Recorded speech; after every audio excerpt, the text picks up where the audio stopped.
Welcome to my office and welcome back to the channel. So a bit of a DIY project today as part of our ongoing restoration project that we're doing on the house here. So basically this room is going to be an office.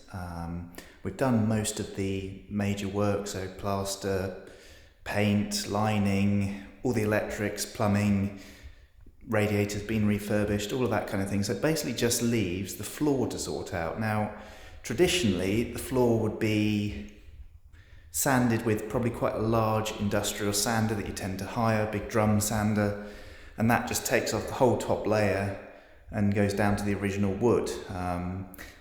But we're going to try something a bit different, and this is what we've done in other rooms as well, but this room is a good example to sort of share with you. We're not going to do that, we're not going to be so brutal, so we're going to basically clean off any paint residue as best we can, scrape that off, clean out in between the gaps of the floorboards because there was some underlay from a rubbish old carpet that was here that's all got stuck, so clean that out, fix any broken floorboards. There's some holes where some pipes were, some bits where people have leved them up and it's broken, that kind of thing. So fix all that, screw it all down. Also make sure there's no leaks for the radiator, just test all the pipes first. And then we're going to sand the floor, but just sand it with a small palm type sander. Not remove every piece of stain, the original Victorian stain that's around the edge, which I think is like a tar based substance. Just get rid of any paint, any big scratches, that kind of thing. And then we'll do 3 coats of a nice varnish, which has a stain in it. And that will make it all look nice, fresh, but also keep the original patina of the wood as well without totally making it look like a brand new floor. So yeah, that's the plan, and yeah, I'll bring you along as we carry on through this journey of floor restoration. So I'm just going to start by using this hacksaw blade to get down in between the cracks and pull out all the rubbish that's in there. I'll get the hoover going as well and vacuum it all out as well at the same time. But yeah, I don't know whether you can see, but there's like loads of that green, lovely old underlay stuck in there. So we get this out, clean all that out.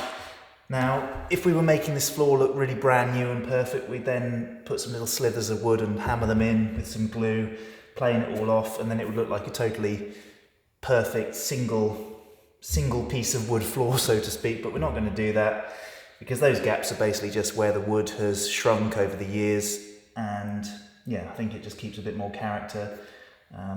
Yeah, that's totally personal preference, but we're going to be doing this quite sympathetically and don't really want the whole thing looking like some very modern tongue and groove solid floor kind of thing. So yeah, let's get on, and I'll put you on time lapse because that will be very boring just to see me poking around with this.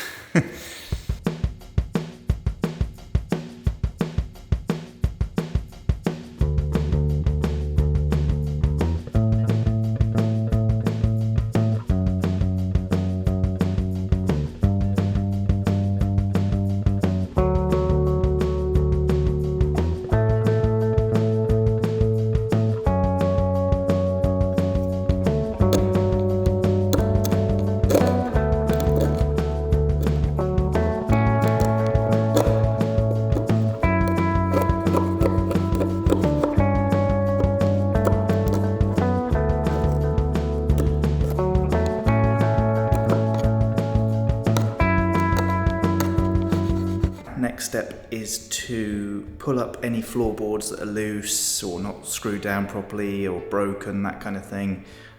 So yeah, get those all up, and then it will be time to repair those, glue them back together, put little pieces on, fill in any holes, then make sure the whole floor is screwed down properly, nice and solid, no squeaks, and then we can get on with sanding and staining.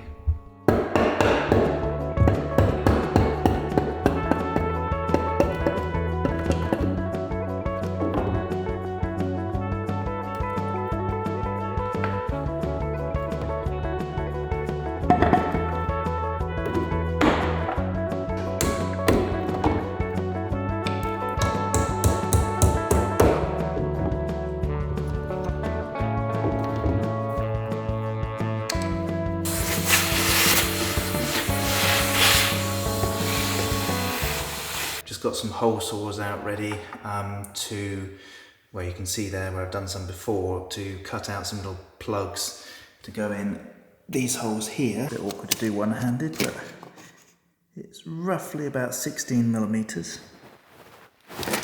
So we then take a 20 millimeter hole saw.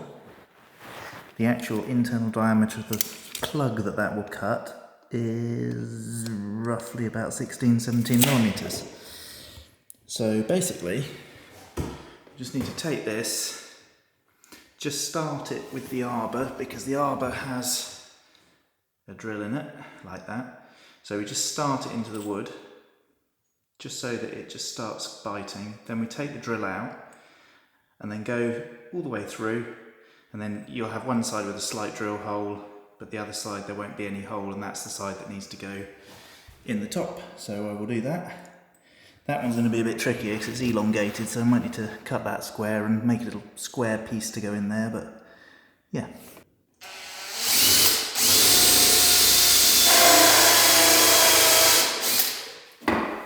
So that's enough just to get it started. And we take the pilot drill out, and then we can go all the way through.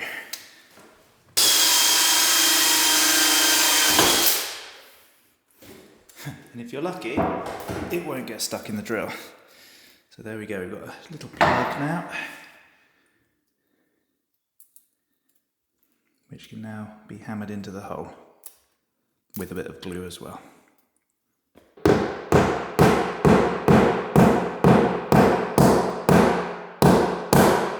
bit tight.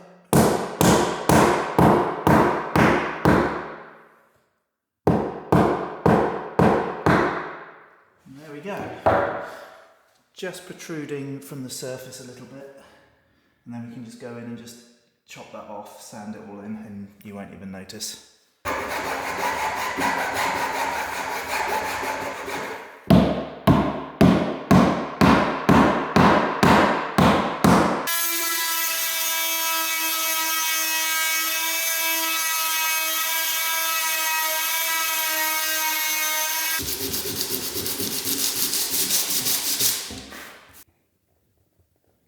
So there we go, 2 finished repairs.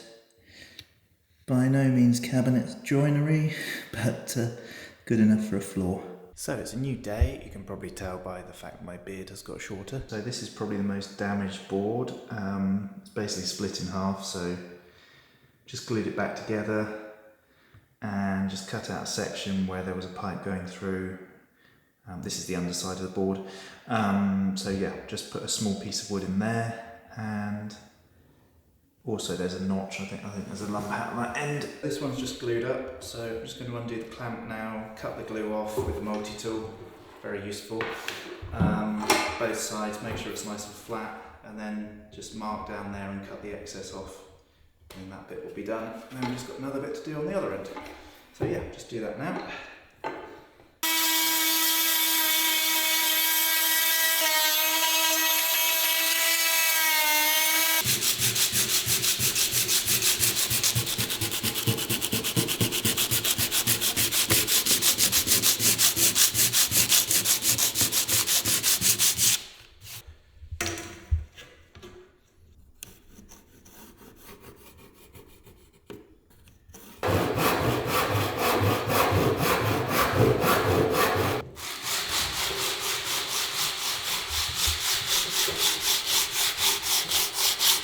And there we go. Haven't picked the best piece of wood to match the grain, but it's nice and solid, and when that's all varnished and stained, it won't really notice. So yeah, just got to do the other end now. There we go.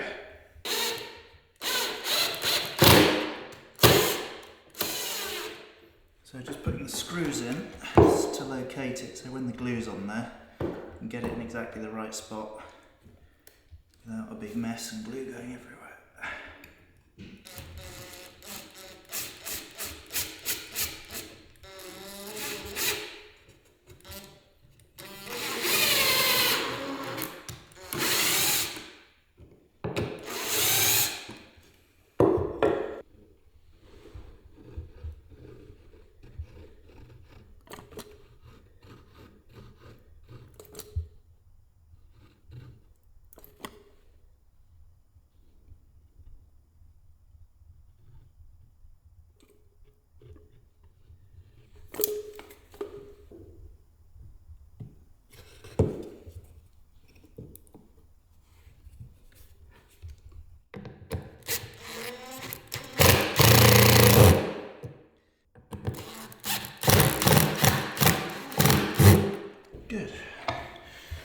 Alright, just let that go off for probably, well, the glue says 5 minutes, but realistically about half an hour to get its full strength, and then we can cut that all and get that screwed back down on the floor.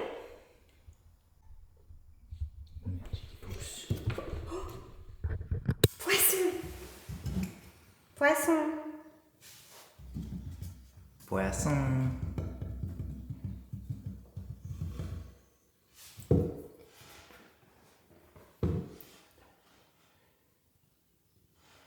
That cheeky puss. Okay, so now all the boards are repaired and ready to be screwed back down, but just before that I'm going to fill up the radiator and just check all the pipework under the floor to make sure there's no leaks, so that obviously we'd have to pull all the floor back up again. So yeah, just going to pop down to the plant room, turn on the valves, get some water up here, bleed the radiator, and then we'll be ready to screw all the floor down. So we're in the plant room and I'm just about to turn on, I think it's that pump, just, well, not turn it on, but undo the valves for that pump there, which is the zone that controls the room up there that we've been working in. So yeah, get that done. Hopefully there won't be a monster leak all over the place if I've missed a pipe that's not connected or something, but it should be okay.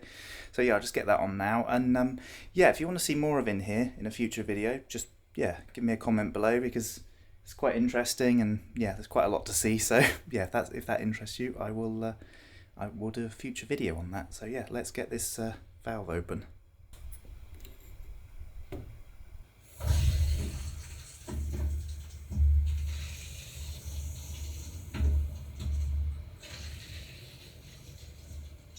I'm just going to bleed the radiator now, get the air out, and then hopefully all should be well. There's no leaks so far, so that's good. Obviously done a vaguely good job plumbing, and that won't fit. There we go. So yeah, I'll just put the camera down and do that before we get a squirt of water all over the floor.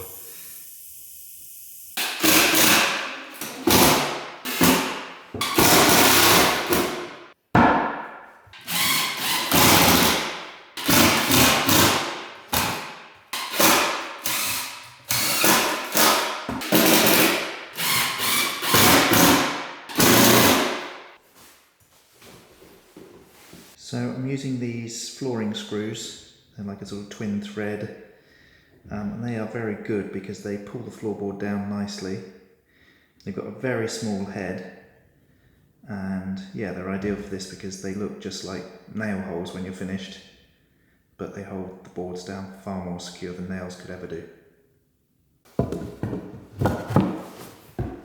So I'm just adjusting the way the board is so that the gaps are pretty equal just with this screwdriver. Doesn't obviously have to be spot on, but they bend a bit.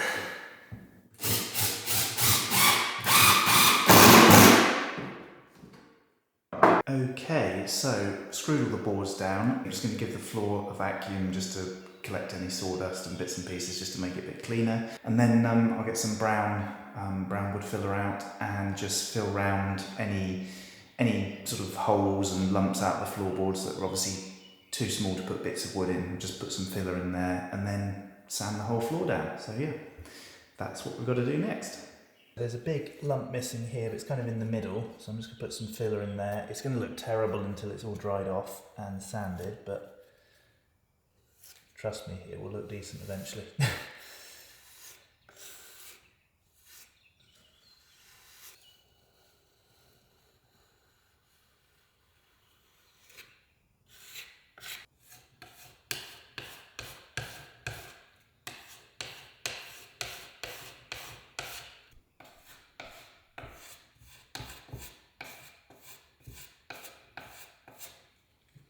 So as you can see, I've finished filling all the floor, filling all the holes in. It looks like the floor's got a bit of a weird rash, but when it's sanded, you won't see any of it. So yeah, just going to get on with sanding now. I'm going to be using like a palm sander with 60 grit paper on it. So not too coarse, but coarse enough that it gets off all the paint and any rubbish that's on the surface, but doesn't dig sort of right into the wood. So yeah, I'll be connecting that up to the vacuum to get rid of the dust, and wearing a respirator as well because it's a bit nasty, and all the old tarry stuff that's on top of the floorboards as well is probably not particularly nice, so don't want to be breathing that in.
So I've just finished sanding, which has taken a lot longer than it seems on video. It's been about 2 days work on and off.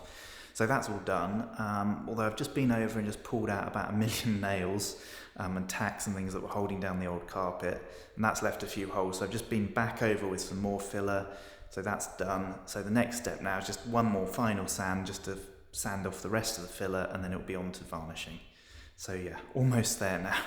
Okay, so I've just finished the final sanding now, so all the rest of the filler has been sanded down and we are ready for varnishing. I've just got to put down a bit of masking tape to just put some lines so we know where to go, because the carpet is 8 foot by 11 foot I think, so just do that so that it just overhangs nicely so there's no bare boards on show, although saying that it should be pretty much in line with the original stain marks, which as you can see, although I've sanded it, it's still visible where the original stain was.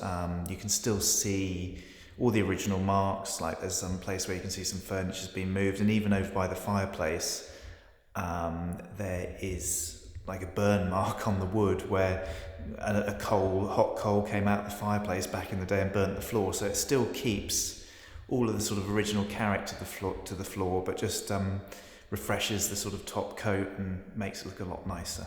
So yeah, just put the masking tape down and then on to varnishing.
Right, so there we go, that's all the masking tape done. So basically everything outside the lines is going to be varnished, stained, varnished, and then yeah, everything inside is going to be covered by the carpet. So yeah, just on to varnishing now. So I don't know whether you can see that, but this is the varnish that we're using. It's actually a varnish with a built-in stain. Which actually matches the original stairs of the house quite nicely, hence why this colour. It's a bit lighter than the original sort of tar stain, so it just makes the room a bit nicer, a bit brighter than the very dark tar. So yeah, just open. Should have enough here. Just open this tin up, give it a good stir, and then we'll be ready to go.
if you look, and as soon as you put the varnish on, it disappears quite nicely.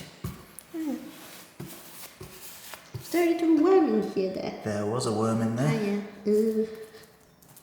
It's old woodworm though. Yeah, fair enough. Not active.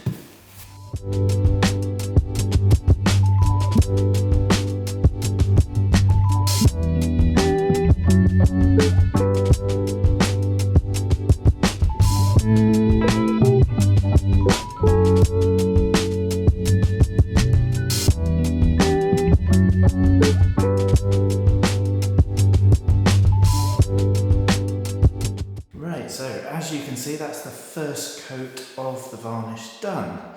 It's quite a process, it's not good for the back, but it's all done now, so just need to let that dry, and then there'll be a second coat, and then after that's dried for about 24 hours, then need to give it a sand with some sort of 240 grit, very fine paper, just to take any high spots off and where the grains sort of moved and that kind of thing.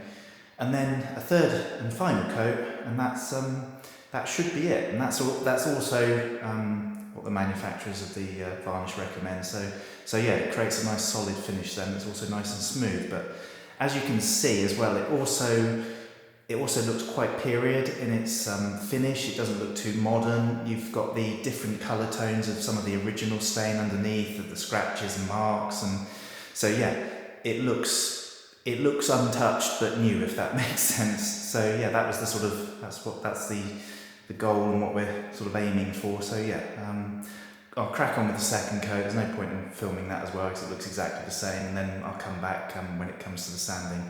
So yeah, see you when it's sanding time again. Okay, so it's been 24 hours. The second coat has dried. Pretty tough now. So on to sanding. So yeah, just over the whole floor, 240 grit, just to level it off, and then the third coat will go on.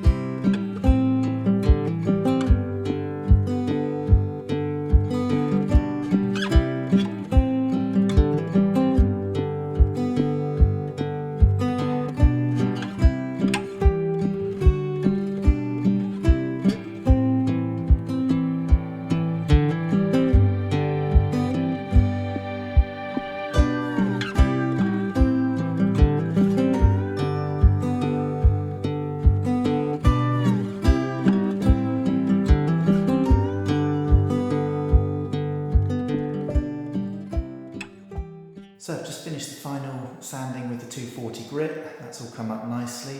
You can see that it's just taken the sort of very top off the grain. So actually when we put the third coat on, it will give a bit more definition. So yeah, it doesn't look great right now, but with the third coat it will just all blend in nicely and just give a bit more definition and a bit more age and character to the wood. So yeah, next step, just a quick wipe down with a damp cloth just to remove any excess dust. I've already hoovered it. And then onto the third and final coat, and then that will be done. So yeah, let's get going.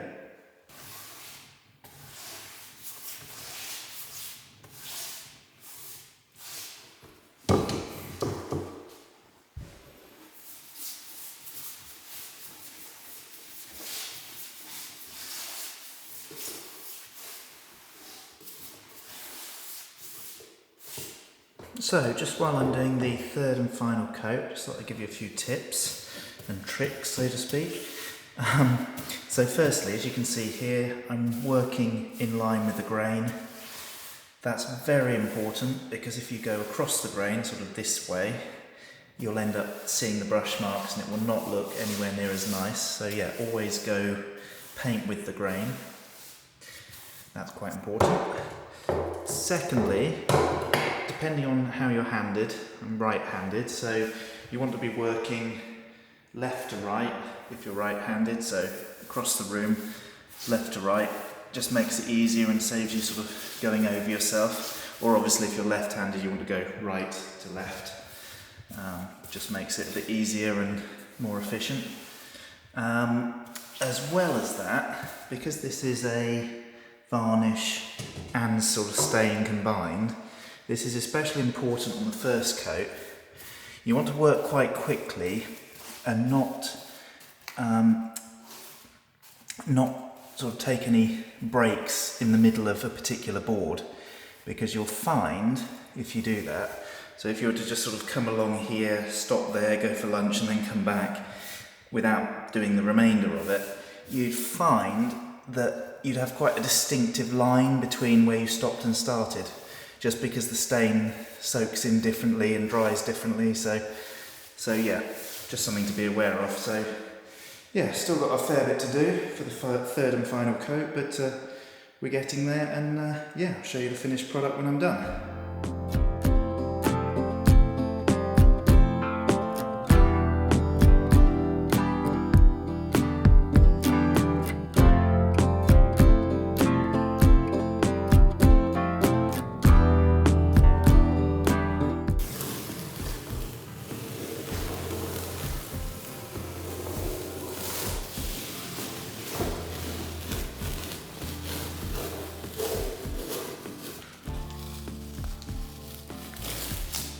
Okay, so there we go, all done. Third coat done, masking tape taken off. Just need to let it go off for about 72 hours now to be nice and hard, and then we can bring the carpet in, get the furniture in, and the room will be done. So yeah, brilliant. I'll let it dry off now and then just show you the finished product in a minute.